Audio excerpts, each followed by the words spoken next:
What's up guys, welcome to Wheels on Trend। और आज हम करने वाले हैं टाइगन GT Plus का ओनरशिप रिव्यू। और ये गाड़ी चल चुकी है 10,000 किलोमीटर। तो हमारे साथ है मिस्टर विनय जो इस कार को ऑन करते हैं और 10,000 किलोमीटर चला चुके हैं। और आज हम इनसे जानेंगे इस कार का माइलेज, परफॉर्मेंस और ओनरशिप रिव्यू। और ये हिमाचल में रहते हैं और पहाड़ों पे भी इस कार को ड्राइव करते हैं, तो इनसे पहाड़ों पे चलाने का एक्सपीरियंस भी हम जानेंगे। तो अगर आपने इस कार को परचेज करना है तो आपको डिटेल में पता चल जाएगा। भाई फिर ये बताओ कि टाइगन GT Plus को लिए हुए कितना टाइम हो गया? देखो, इसे खरीदे हुए 9 मंथ से थोड़ा सा टाइम ऊपर हो गया है। 9 महीने में तुमने 10,000 चला ली। यस। तो ये बताओ कि टाइगन GT Plus ही क्यों? इस गाड़ी को लेने से पहले मैंने 3 मंथ रिसर्च की है।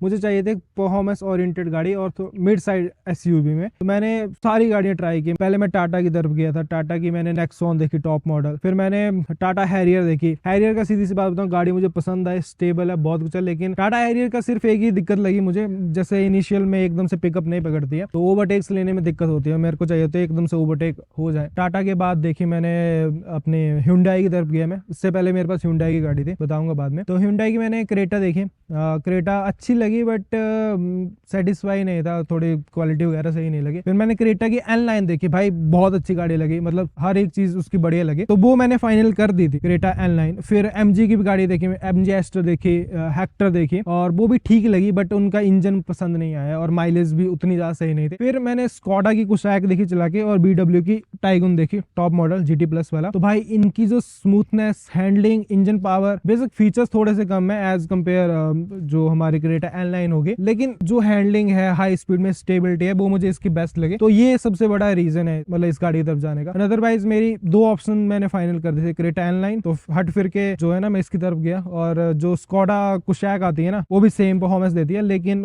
मुझे थोड़ा इंटीरियर उसका पसंद नहीं आया, इसका ज्यादा सही लगा था। उसकी टेस्ट ड्राइव ली थी? यस, मैंने सभी गाड़ियों की टेस्ट ड्राइव ली है जो कि हमारी 20 से 30 लाख के बीच में आती थी ना। मैंने कोई गाड़ी नहीं छोड़ी है। 3 मंथ लगे हैं पूरे रिसर्च करने में। हाँ। और इससे पहले कौन सी गाड़ी चला रहे थे? हाँ, इससे पहले मेरे पास थी Hyundai की Eon। पर हाँ, देखो, पहले हुंडई की चला रहे थे, उसके बाद जर्मन में शिफ्ट हो गए।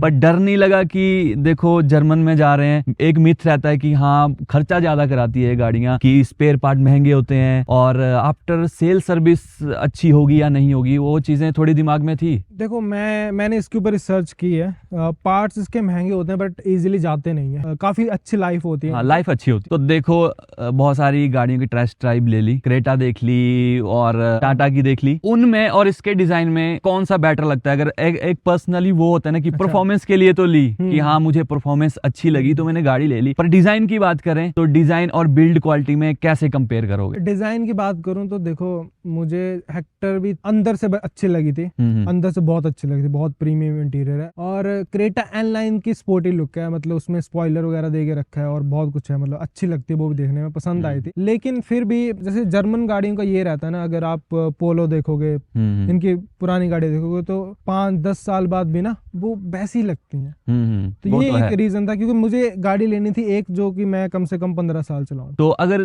कंफर्ट की बात करें, कंफर्ट किस तरह का है गाड़ी का? कंफर्ट की बात करूं तो मैं मतलब अच्छी खासी ठीक ठाक जगह पर लेकर गया हूँ। लॉन्ग ड्राइव किए 2-2 दिन तक की भी, मतलब बीच में मतलब ब्रेक लेके होटल में रुक के रात को। हाँ। तो मुझे ऐसा कुछ लगा नहीं कि थकावट होगी कुछ। अब मैं भी मतलब यही है, मैं पहाड़ों पे लेके गया हूँ ना इसे, तो देखो बड़े बड़े मोड़ होते हैं, हाइट पे ब्रेक मारना पड़ रही है, ट्रैफिक है, कुछ भी है। भाई DSC गियर बॉक्स बात करेंगे इसके बारे में, बहुत सही है, मतलब दिक्कत नहीं होती है। सीट मतलब ड्राइवर्स के लिए भी एक गाड़ी होती है ना जो मतलब बाकी पैसेंजर्स को भी कंफर्ट देती है, ये ड्राइवर को भी कंफर्ट देती है, मतलब एकदम नेक्स्ट लेवल। ड्राइवर और बैक साइड में जो भी बैठेगा, बैक साइड के बारे में ये है कि 4 बंदों के लिए परफेक्ट होगा।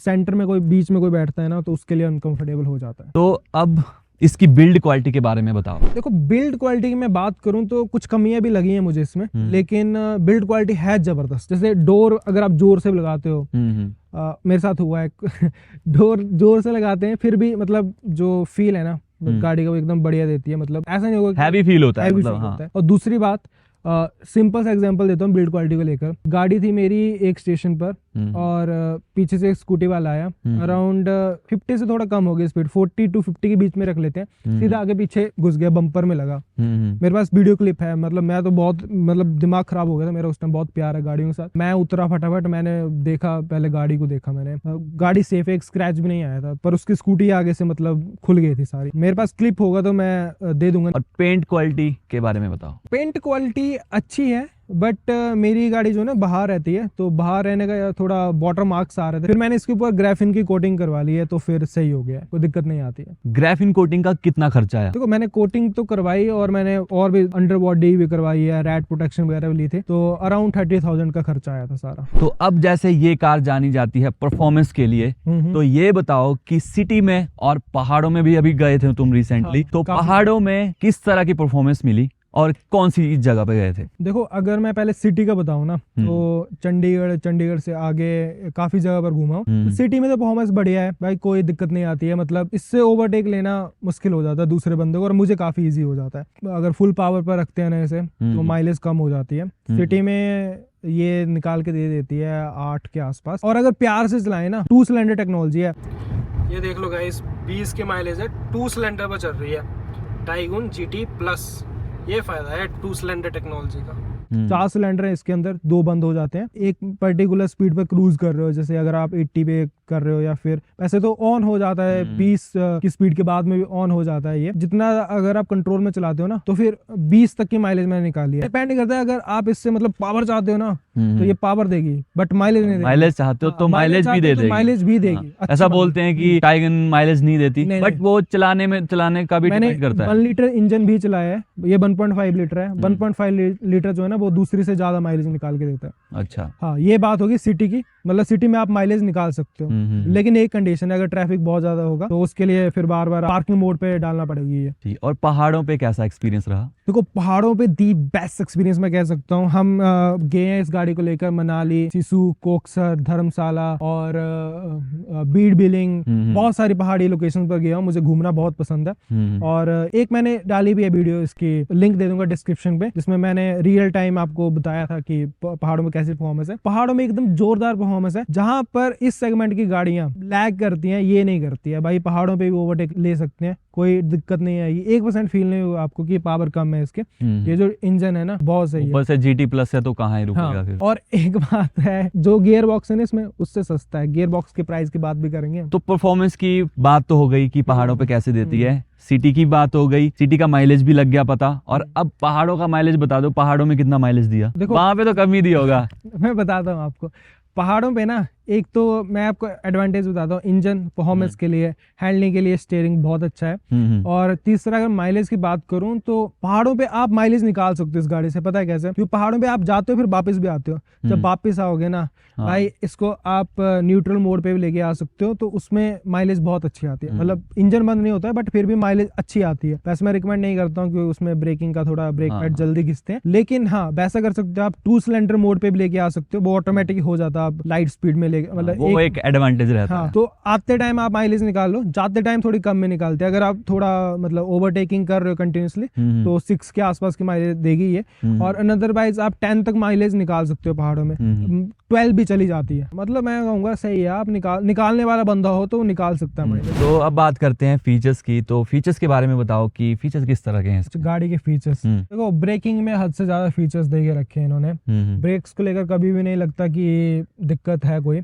हालांकि फ्रंट में डिस्क दे के रखे हैं, बैक साइड में ड्रम है, लेकिन फिर भी ब्रेकिंग बहुत अच्छी है। स्पोर्ट्स मोड डालते हैं ना, तो ब्रेकिंग थोड़ी और अच्छी हो जाती है। अच्छा, स्पोर्ट्स में पावर भी बढ़ जाती है ना। नॉर्मल मोड के लिए जो ब्रेकिंग का इन्होंने एल्गोरिथम बना के रखा है, वो वैसे भी अच्छा है। और रेड कलर में ब्रेक कैलिवर्स है। और एक बात बताना भूल गया मैं, अभी तो इनका GT प्लस में वो दूसरा स्पोर्ट्स एडिशन भी आ चुका है, लेकिन ब्लैक कलर में। हाँ, वो मुझे पसंद है। मुझे क्रोम चाहिए था, तो फिर मैं इस पहले क्रोम वाले मॉडल की तरफ गया था। और बाकी फीचर्स की बात करें तो सनरूफ है टॉप मॉडल में, छोटे वाला है, बट हाँ अच्छा है। और की पॉकेट में रखनी है, यहाँ पर बटन दे के रखा है, यहाँ से डोर ओपन हो जाता है। दोनों साइड दे के रखा है। लाइट्स का थ्रो वगैरह बहुत अच्छा है। मतलब जरूरत नहीं पड़ी है कि और अपग्रेड करूं मैं। और इसके अलावा अंदर चलते हैं गाड़ी के और मैं फीचर्स बताता हूं आपको। बाकी इसके फीचर्स बताऊं तो इंजन स्टार्ट स्टॉप बटन जो कि नॉर्मल है। एसी कहते थे कि एसी अच्छा नहीं है, लेकिन एसी इसका काफी अच्छा है। लेकिन ये है कि जो इंडियंस को एसी पसंद है ना, जैसे अगर आप Hyundai की गाड़ी लेते हो या फिर महिंद्रा की कोई गाड़ी लेते हो, स्कॉर्पियन लाइन भी देखी थी मैंने, तो उसमें ये होता है कि एक फ्रेग्रेंस आती है एक मिट्टी की, वो इसमें मतलब नहीं है। मतलब थोड़ा टेस्ट जो है ना एसी का वो थोड़ा बाहर की तरह है, फॉरेन में जो होता है ना वैसा है। बाकी कूलिंग अच्छी है, कोई दिक्कत नहीं आती है। और ORBM भी ऑटो फोल्ड है और यहाँ पर सेंटर मिरर भी ऑटो डिमिंग वाला है। लेकिन ये एक मैं कहूँगा कमी बताऊंगा इसमें, ये सन ग्लास होल्डर डमी दे के रखा है, ये रियल होता तो सही रहता। बाकी इसमें पैडल शिफ्टर्स दे के रखे हैं, अगर आपने मतलब मैनुअली गियर्स चेंज करने तो आप कर सकते हो, काफी सही रहता है। जब अगर इमरजेंसी में ब्रेकिंग करनी है, मतलब बहुत ही हाई स्पीड में और एकदम से रोकनी है एकदम से, तो आप ब्रेक भी लगाओ, गियर्स भी डाउन करो और एकदम से ब्रेक जो है ना बहुत इफेक्टिव हो जाती है। और लाइट्स के लिए स्विच कुछ इस तरह का दे के रखा है। जब आपकी गाड़ी ऑन होती है ना तो स्टार्टिंग में GT लिखा हुआ था, बहुत प्यारा लगता मुझे, तो मैं बता रहा हूँ। वेंटिलेटर सीट्स हैं, तो कूलिंग तो ठीक है लेकिन नॉइस करता है थोड़ा, मैं बताऊं आपको। 1 नंबर पे रखते हो तो सही रहता, 2 नंबर पे रखोगे थोड़ा नॉइस करता है। ऑटो स्टार्ट स्टॉप है और इसमें ऑटो होल्ड भी देके रखा है, तो जैसे चढ़ाई पे गाड़ी लगी है तो पीछे नहीं हटती है 3-4 सेकंड तक, वो भी काम में आता है पहाड़ों में। और स्पीकर्स की क्वालिटी मैं कहूंगा कि जिस प्राइस पर ये गाड़ी पड़ी है ना उस हिसाब से मैं सेटिस्फाई नहीं हूँ। अच्छी है नो डाउट, बूफर भी देके रखा है गाड़ी में पीछे, लेकिन जैसे मैंने महिंद्रा की 7W देखी है ना, उसमें जो म्यूजिक सिस्टम देख रखा है वो बहुत प्यारा लगता है। और MG का भी अच्छा लगा था, इसका उनके कंपैरिजन में थोड़ा फीका पड़ जाता है। अगर मैंने 10 में से रेटिंग देनी तो इसको मैं 7 दूंगा, बाकियों को 8 या 9 भी दे सकता हूँ म्यूजिक के लिए। और सीट्स लेदर की दे के रखे हैं, अच्छा है। बटन्स क्वालिटी भी देखो अभी के हिसाब से तो अच्छी है, वैसे मैंने सुना है रिव्यू में उतनी अच्छी नहीं है, लेकिन अभी के हिसाब से मेरे को काफी सही लग रहा है, कोई दिक्कत की बात नहीं है। और थोड़ा सा ये है कि डैशबोर्ड में जो इन्होंने प्लास्टिक मटेरियल यूज किया है ना, अगर आप इसे टच करते हो तो थोड़ा आवाज करता है, तो रैटलिंग नॉइस आता है, वो है थोड़ा सा। ये थोड़ा सा अच्छा होता तो सही रहता, क्योंकि पैसा भी हम अच्छा खासा दे रहे हैं। तो ये छोटी मोटी कमियां भी हैं इसमें। बाकी एक तो इसमें जो एसी के लिए दे के रखा है इन्होंने, वो स्लाइड टच करके एसी की कम और ज्यादा करना पड़ता है, तो वो थोड़ा सा जैसे ड्राइविंग के टाइम एक बार हल्की सी नजर तो डालना पड़ती है। हालांकि थोड़े आदत भी पड़ गई है, बट जैसे डिफॉगर ऑन करना है तो थोड़ा सा एक पर्टिकुलर एंगल पर थोड़ी दिक्कत होती है। हाँ, उस टच में तो थोड़ी दिक्कत होती होगी। बाकी बैक साइड में डिफॉगर है, फ्रंट में वाइपर्स भी अच्छे देके रखे हैं, काम चल पड़ता है। थोड़े और प्रीमियम क्वालिटी के होते तो सही रहता, जैसे टाटा में मिलते हैं हमें। बाकी फीचर्स तो जो हमें बेसिक जो नीड होती है ना फीचर्स की, वो मतलब इस कार में मैंने ये देखा कि फालतू के फीचर कुछ नहीं देके रखे हैं, मतलब जो प्रैक्टिकल फीचर हैं वही देके रखे हैं। हाँ, और ये जो इंफोटेनमेंट सिस्टम है और जो स्क्रीन देके रखी है ना, ये भी अच्छी है। टच रिस्पॉन्स बढ़िया है, स्मूथ है। अभी तो कोई बग एरर्स वगैरह मुझे एज कम्पेयर अदर कार्स वैसे देखने को नहीं मिले, लेकिन हाँ एक बार स्क्रीन ग्रीन हो गई थी, लेकिन वो जैसे गाड़ी ऑन ऑफ की उसके बाद सही हो गया। अपडेट आई थी एजेंसी में, मैंने अपडेट करवाया था, फिर उसके बाद सही हो गया था। अगर आप इसका मीटर भी देखते हो ना तो ये भी काफी सही है, प्यारा लगता है। रेड कलर में आता है, GT है ना तो रेड कलर में आता है, अच्छा लगता है। रियल टाइम माइलेज भी आप देख सकते हो, कितना आपने डिस्टेंस किया, वो सब कुछ आ जाता है। मतलब जो भी इंफॉर्मेशन चाहिए, बाहर का टेम्परेचर कितना है, टाइम और पार्किंग में है, अगर की आपकी बाहर ले जाता है कोई गाड़ी स्टार्ट है तो नोटिफिकेशन आ जाती है। और इसमें ट्रैक्शन कंट्रोल भी दे के रखा है, भाई बहुत काम में आता है। गाड़ी मतलब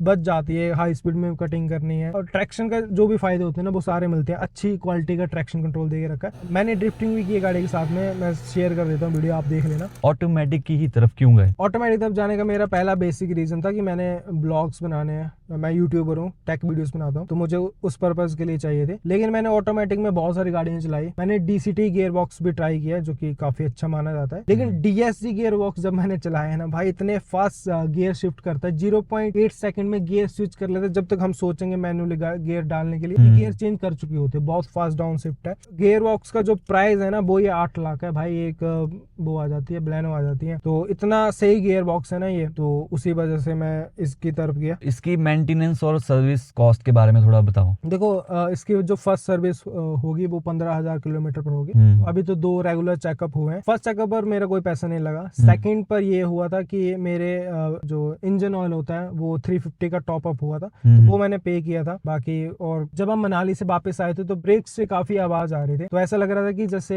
ब्रेक पैड घिस गए हैं, लेकिन हमने चेक करवाया तो घिसे नहीं थे, वो डस्ट फंस गई थी थोड़ी सी, तो वो क्लीन उन्होंने कर दी थे फ्री में। और एक और बात बता देता हूँ, इस गाड़ी के ब्रेक्स में डिस्क वाइपिंग टेक्नोलॉजी भी है, जैसे पानी लग जाए तो वो क्लीन कर देता है ये खुद ही। तो उस वजह से जो है ना ब्रेक घिसती है तो वो उसी की डस्ट ब्रेक पैड में फंस जाती है, तो ज्यादा लॉन्ग डिस्टेंस करने पर उसी की आवाज आती है, लेकिन वो कोई दिक्कत की बात नहीं है। आपको बस पानी फेंकना है थोड़ा सा प्रेशर के साथ में, ब्रेक पैड क्लियर हो जाते हैं, फिर आवाज भी चली जाती है। मतलब फालतू का खर्चा कुछ नहीं कराया अभी तक इसने? मैंने कोई खर्चा नहीं करवाया, बस थोड़ी बहुत मॉडिफिकेशंस करवाई है। और एक खर्चा आया था गाड़ी में, टू बी ऑनेस्ट, गाड़ी के टायर में दिक्कत आ गई थी। लेफ्ट रियर टायर जो है ना उसमें एक बबल्स आ गया था, तो फिर वारंटी के अंदर हो गया था चेंज, लेकिन हाफ अमाउंट लगी थी, मतलब 50% मुझे पे करना पड़ा था टायर का। बाकी जो है ना C8 के टायर डले हैं तो उन्होंने ही किया था। और टाइम 5 to 6 डेज लगे थे प्रोसेस के लिए। स्टाफ कैसा लगा जब तुम सर्विस करवाने गए? तो पहले हुंडई में गए थे। देखो सीधी सी बात बताऊं तो हुंडई में ये है कि जहां पर मैं हूं ना, वहां का स्टाफ अच्छा, बोलने में अच्छा है, हर एक चीज में अच्छा है, बट लेकिन उनका ये रहता है कि छोटी प्रॉब्लम बताओगे तो वो कहते हैं कि पार्ट चेंज होगा। वो खर्चा जितना हो सकता है उतना करवाने की कोशिश करते हैं। इनका ऐसा नहीं है। ये आपका पैसा बचाते हैं, ये बताएंगे आपको कि इसका ये सोल्यूशन है, ये चीज आपने नहीं करनी है, ये आपको पूरा गाइड करते हैं। हुंडई में मुझे एक चीज सबसे अच्छी लगती है कि वो बॉस सबसे अच्छा करते थे गाड़ी को। उसके अलावा मैं कहूंगा कि वो सिर्फ ये करते हैं कि पैसा खाना है, और बहुत खर्चे करवाते हैं, मतलब बहुत ज्यादा। जितना मैं मुझे मतलब ईऑन गाड़ी का भी मेरा मतलब 10,000 तक खर्चा चला जाता है अगर मैं एजेंसी में जाता था। एक तो मैं बहुत रफ एंड टफ चलाता था ना, तो कुछ चीजें खराब होती रहती थी उसके, तो पार्ट चेंज होते रहते, तो काफी महंगा होता था। लेकिन इसमें अभी तक कोई खर्चा नहीं हुआ है मेरा फालतू का। एक टायर का मैंने बता दिया। अभी रिसेंटली थोड़े दिन पहले ना मेरी गाड़ी जैसे मैं रिवर्स कर रहा था तो एकदम से पीछे से बलेनो वाला आ गया और उससे हल्की सी टच हो गई गाड़ी, ठक की आवाज सुनाई दी थी, अंदर भी पता लगा था। तो इस गाड़ी को पीछे कुछ भी नहीं हुआ, मैं दिखा दूंगा आपको, लेकिन उसकी गाड़ी में थोड़ा डेंट आ गया था। गुड थिंग क्या लगती है इस गाड़ी की? अच्छी बातें तो ये है परफॉर्मेंस, और ड्राइवर के लिए तो बहुत ही बढ़िया गाड़ी है।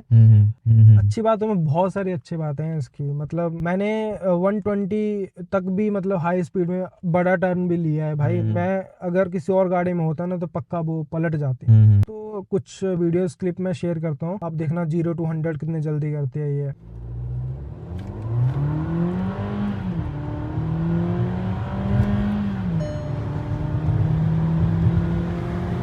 और बुरी चीज क्या लगती है? देखो बुरी चीज की बात करूं तो कहीं ना कहीं कभी कभी हो जाता है, जैसे अगर किसी प्राइस की किसी और गाड़ी में बैठता हूँ ना तो कभी कभी लग जाता है कि थोड़े बहुत फीचर कम है, जैसे 360 कैमरा। देखो कितना काम में नहीं आता है, हमें तो आदत हो गई है, कॉम्पैक्ट साइज एसयूवी कहीं भी डाल देते हैं, और लेकिन फिर भी फील हो जाता है कि ये होता पैनोरामिक सनरूफ होता, बड़ा होता तो और भी ज्यादा मजा आता। बाकी भी तो मैं ड्राइवर सीट पे बैठता हूँ, कुछ ज्यादा फील नहीं होता, लेकिन ये है कि अगर आप कच्चे पे लेके जा रहे हो, 10,000 किलोमीटर होने वाले हैं, थोड़ा बहुत रैटलिंग नॉइस कभी कभी थोड़ा बहुत आता है, इससे कुछ बड़ा इशू नहीं है। अगर आप बहुत ही कच्चे पे लेके जा रहे हो, मतलब बहुत ज्यादा कच्चे पे मैं कह रहा हूँ, तब हल्का फुल्का रैटलिंग नॉइस आता है। तो इसमें कुछ मॉडिफिकेशन करवाई है? मॉडिफिकेशन यस, यहाँ पर मैंने फॉरेन से मंगवाया था एक GT बैच, वो लगवाया है, पैडल शिफ्टर्स लगवाए हैं, और मैंने बताया था कोटिंग वगैरह करवाई है मैंने। और फिलहाल तो मैं कोई और एक्स्ट्रा मॉडिफिकेशन नहीं करवाना चाहता गाड़ी में, तो यही करवाई है मैंने, इनफ है मेरे लिए। इस कार को लेना वैल्यू फॉर मनी है या नहीं? देखो मैं सीधी सी बात बताऊं, अगर आप 20 लाख से ऊपर स्पेंड कर रहे हो या फिर आपको ऑफर पर मिल रही है आजकल, तो फिर थोड़ा सस्ता हो सकता है। तो मैं तो कहूंगा भाई आपको परफॉर्मेंस मिल रही है और आपको ओवरटेक में कोई दिक्कत नहीं होगी, आप एकदम रोड पे बादशाह हो भाई, फॉर्च्यूनर वाला भी ओवरटेक नहीं कर पाएगा आपसे। और ये है कि कच्चे रास्तों के लिए उतनी नहीं कहूंगा मैं। इसका स्टीयरिंग बहुत अच्छा है, मतलब बहुत अच्छा मैं कहूंगा। फीचर्स जो है ना इनफ दे के रखे हैं, जितने मतलब एक ड्राइवर को चाहिए होते हैं, वो फीचर्स इनफ है। लेकिन जो आज के टाइम के हिसाब से देखा जाए ना कि इस रेंज की गाड़ी में पैनोरामिक सनरूफ आ रहा है और 360 कैमरास आ रहे हैं, थोड़े बहुत और भी एक्स्ट्रा फीचर्स आ रहे हैं, तो वो आपके थोड़े मिसिंग रहेंगे इस गाड़ी में। तो ये है कि अगर आप बहुत ज्यादा ऐसे हो कि जो कि रोड पर बिल्कुल आराम से चलता है और ओवरटेक वगैरह को ये नहीं है कि ओवरटेक लेना है, मुझे लेना ही लेना है, अगर आपको दिक्कत नहीं है और आपको फीचर्स वगैरह ज्यादा चाहिए, एक फैमिली ओरिएंटेड कार चाहिए, हालांकि ये भी फैमिली के लिए अच्छी है, लेकिन प्रॉपर फैमिली कार चाहिए तो फिर आप किसी और की तरफ भी जा सकते हो। लेकिन हाँ, क्रेटा N9 से अच्छी माइलेज देती है, MG हेक्टर से अच्छी माइलेज ये देती है, तो वो आप देख लेना। मतलब जिसको परफॉर्मेंस चाहिए उसके लिए ये गाड़ी वैल्यू फॉर मनी है। देखो परफॉर्मेंस के साथ में मैं माइलेज भी कहूँ, क्योंकि निकालने वाला माइलेज निकाल सकता है इससे, और स्टार्टिंग में इसकी जो फर्स्ट चेकअप नहीं हुआ था ना, तो माइलेज बहुत कम थी। अगर मैं बहुत भगा रहा था ना, मतलब गंदा वाला भगा रहा था ना इसे, तो 2 की माइलेज ये रियल टाइम बता रहा था। और जैसे मैंने किया 16-17 किलोमीटर किया, पूरी माइलेज निकाली हमने एक पंप से दूसरे पंप के बाद, मैंने रिकॉर्ड नहीं किया है, तो इसने 3.5 की माइलेज निकाली थी। मतलब मैंने एक्सट्रीम रात को गंदा वाला भगाया, इतनी कम? हाँ बहुत कम थी, मतलब वो स्टार्टिंग के टाइम थी।